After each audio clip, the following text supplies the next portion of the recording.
What is up, guys? So today we are talking about cable placement for your CB radio, and also the placement of the hand mic with this Cobra One I got. Everything's in the handheld mic, all the controls are, so you got to have that where you can see and where you can access it. So let's show you what I did. Like I said, I'm not an expert. I've installed a few in the past and haven't had too many problems, so this is what I did. Do your research. If you think I did something wrong or think there's a better way to do it, leave a comment below, and we'll just go to it here and show you what I did. Alright, so in here on the Jeep, I have this Gear Keeper. I got the big one. I paid like 30 bucks for it at a truck stop. I know you can probably find them cheaper online, but it's got a really good tension to it. The leash for the radio is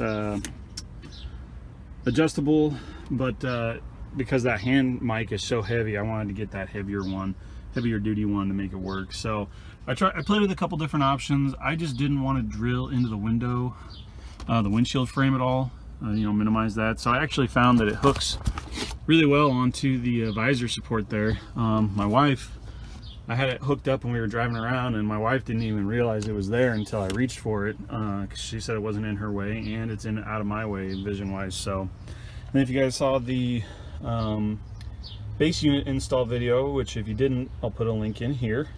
The base unit's in here with a grommet and the cable coming out. Let's see, I don't know if you can see it there very well, but cable runs, being white out by the light, sun. Cable runs up underneath, there we go. This is zip tied along the floorboard, runs along the passenger side, tucks in underneath the seat belt, continues along the passenger side, and then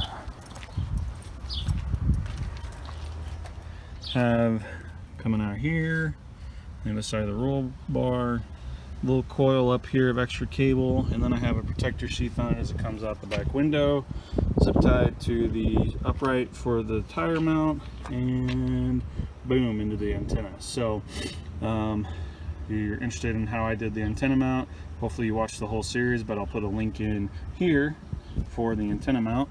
And there you go, zip tied it all up, dressed it up, and that's pretty much straightforward. So the only thing I recommend with CBs that I've heard recommended is don't run your cable next to your power, because of the power that's drawn, electromagnetic interference, all that kind of stuff can interfere with your signal. So you want to try and run it away from your power source, and you want to keep your coiling to a minimum, because the coiling of a cable like that can also create electromagnetic interference. But that's pretty much it, straightforward. You just want to make sure it's clear of any power lines. Most of the other power stuff for this thing runs on the driver's side, so felt like it was a pretty safe bet, other than the speaker wires are running over on the passenger side. But yeah, so we got this here, pretty simple, straightforward. You just figure out where you can run it and how you can get it out to your antenna, and then dress it up real nice and protect it on the rest of the way. So if you like what you see, hit that like, subscribe button, and leave comments below, and we will see you next time on Flatland Jeeper.